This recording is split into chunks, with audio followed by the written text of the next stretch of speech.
Afternoon, everyone. Mayuresh Joshi, Head of Research at MarketSmith India. Today is Monday, and therefore I'll be discussing our weekly report as I always do on a Monday, and the insights that our weekly report is about to present to all you guys. So, without further ado, I think let's jump directly to the weekly report and what it has for all of us. So here we are, guys. Same elements. Go to research, go on the report section, and you will arrive at the weekly report.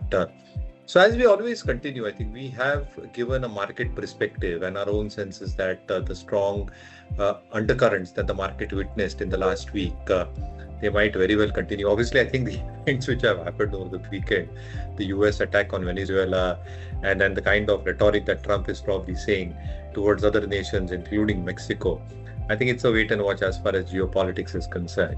However, from a sectoral perspective, our sense is Nifty, auto, metal, banks still remain in a confirmed uptrend. They're showing very, very strong momentum, strong demand. A few sectors are probably looking under the pump, so pharma and IT to be a little bit more particular. And as I mentioned in my last weekly call as well, three sectors which probably still remain in a rally attempt. Consumer durables, energy, and reality. So we continue doing well in terms of our market approach, and therefore I think the market probably looks reasonably stable as we speak, as I said, albeit for the geopolitical things which can create some element of upheaval if things go a little bit southwards, and therefore keeping a keen eye and watch becomes extremely important.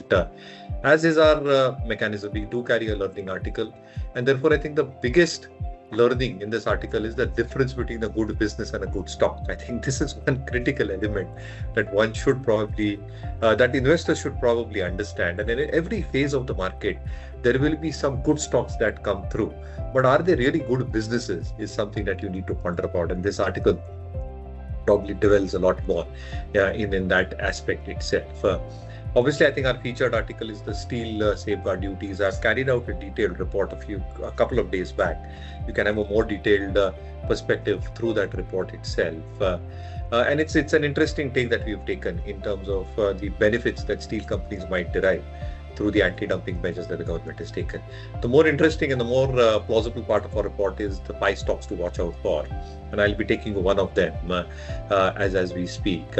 And last but not least, in terms of our learning article as well, in terms of our filtered list, how you can use the MSI platform well. I think we've carried the potential high tide flag this time round. Extremely high momentum filter that we probably got for risk reward investors. But I think this flag pattern has worked wonders for growth investors in a significant manner. Now, one of the stocks that we have carried in our report is this stock under consideration, and the stock's name is CSB Bank. Obviously, the stock has done well, specifically over the last few days. The only issue that I have probably got is that the volumes were relatively high as we speak, even on breakout days. But you had this red candle which was relatively high as well. But again, I think that has got compensated today to a large extent because of the good business updates that CSB Bank came out with. It has shown solid growth in terms of advances, solid growth in terms of deposits, and the CASA deterioration is largely behind us. Even if you probably look at the first half numbers for CSB Bank, the return ratios look strong. ROA is at 1.33%, ROE is at 12.5%. NIMs have been relatively stable at 3.81%. Capital adequacy remains extremely strong at 20%. Provisioning is at 84%. Asset quality pressure, specifically net NPAs, is 0.52. And in fact, the gold portfolio, which forms a large chunk of its advances, there the net NPAs are 0.29 or 0.3. Therefore, solid business updates and a solid pedigree as far as financials are concerned. And therefore, if you probably look at the ratings and rankings, I think it is satisfying a large part of our rating ranking universe.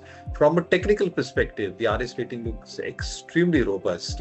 It had formed a Cup 2B pattern. The breakout, as I said, happened only a few days back. But our sense in terms of learning, as I always say, is that if the stock lost back close to its pivot level, which is close to what we've defined it at around 450, 460 odd levels on lower volumes, is just makes a base case scenario for fresh buying to probably come through the stock. Else, you probably just need to wait out for the stock to make a proper base.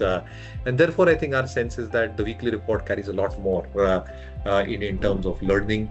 And therefore, I think for a more detailed analysis, take a view call on this report that we've carried at MarketSmith.